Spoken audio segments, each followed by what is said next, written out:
For today's video guys, ay gagawa tayo ng dishwashing lid. So, matagal ko nang nabili yan, pero ngayon lang talaga nagkaroon ng time na i-mix yung mga products na nabili ko. So, ganyan. So, 24 hours ko yang pinatulog after kong malagay yung thickener dyan. So, naglalagay na ako dyan. Nilagay ko sa empty bottles. So, nabili ko din ng mga last year pa yan. So, madami akong nalagyan. So, mga all in all, mga 14 empty bottles. So, 14 liters lahat ang tubig dyan. So, tipid na tipid din.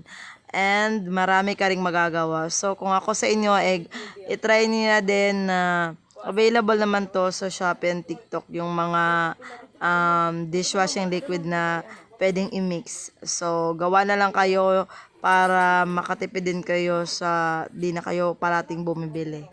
Anyway, marami din kayong magagawa. So, parang kang naglalang ako ng bula-bula. Yung mga bubbles ba kumbaga sa paggawa niyan. Sobrang nag-i-enjoy din ako.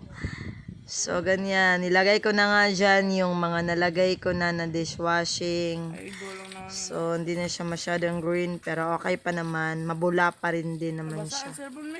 So, ayan. So, at least, proud akong nakagawa ako ng ganyan. First time kong gumawa. So happy.